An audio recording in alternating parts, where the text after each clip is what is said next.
Why do people leave the Quran and the Sunnah to follow a scholar? What do they have? We will look at three reasons. The first reason, the Sunnah has been divided by these scholars among themselves.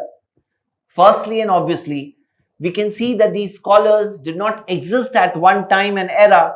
Then where did this kind of a meeting happen where they decided, okay, I'm going to take this Sunnah and you take this Sunnah and you take this Sunnah. And think of it, if all the scholars, they divided the Sunnahs equally, then how much does one of them get? What percentage does he get? 25%. And how much does he leave? 75%. You mean to say, Allah understand that these scholars, they left out 75% of the Sunnah? If they took 25% and they left out 75%, this is absolutely wrong. So those people who have put forward this kind of an argument, this is a very erroneous and wrong and an insulting argument for the Imams of fiqh, and we don't allege them to have done this. Second reason what people say is that, see, all of these scholars are correct. All of them are correct. If you mean that all of these scholars are scholars of Islam, are scholars of the Quran and the Sunnah, then yes, we agree and we accept. In fact, we are going to see the statements and the methodology taught by these scholars to their followers.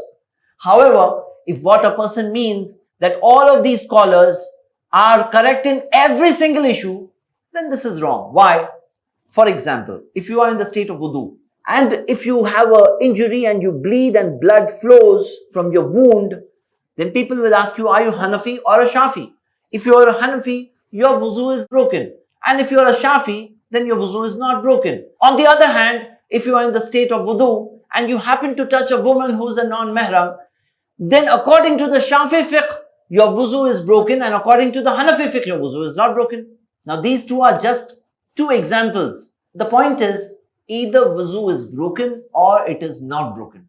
It cannot be that the wuzu is there and not there at the same time.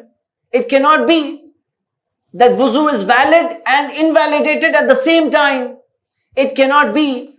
And we find that there are differences of opinion in various issues, in matters of salah, in matters of wudu, in matters of nikah, in matters of talaq. It won't be that the salah is valid and invalid, nikah is valid and invalid, talaq is valid and invalid. It can't be.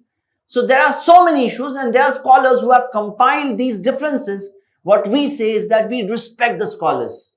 We respect the research they put in. We respect the efforts they put in. And we feel and perceive from within our hearts that in matters where they differed also, one of the scholars has got double reward and the second of the scholars has got one reward from Allah subhanahu wa ta'ala for the effort he's put in. However, both are not correct. And we have to strive and seek knowledge. And when we seek knowledge, we don't have to tie ourselves down with stubborn blind following of one of the scholars that no, I'm a follower of so and so. I'm not going to leave his statement come what may. This is wrong. However, there are some issues where there are multiple practices of the Prophet ﷺ. For example, we find the method of witr. The Prophet ﷺ prayed witr in many different ways. But there should be authentic proof of that particular opinion. Then we can follow. Not merely because it has been mentioned by a great scholar. How can he be wrong? He's a human being. We should understand this. This brings us to the third reason which people put forward. They say, see, the layman, he cannot do research. So let him just blindly follow one of the scholars and never ever look on any other side. He's a follower of that scholar. No need to look at the evidences of any other scholar. No need to seek evidences. No need to seek knowledge. Just follow your scholar. That's it. I'm asking you, my brothers and sisters, please think of this. If that layman does any action of shirk, if he's prostrating before other than Allah, if he's doing dua to other than Allah, then will we say you are a layman, you can't understand, you continue to do shirk? Will we say that to him? If he's a layman and he is doing innovations in religion, then will we say to him that no, you're a layman, you cannot understand, you continue to do innovations in religion? For you, it's allowed because you're a layman. Even in worldly matters, that layman, he goes to purchase gold or he goes to purchase something else from the market. He has senses and ability. He's smart and wise. He can check up. But when we come to masail in religion, no, he's a layman. He just can't understand. Isn't this a double standard? Is this fair on the sunnah of the Messenger sallallahu alaihi wasallam? That we tell people that no, you can't understand, so you don't seek knowledge.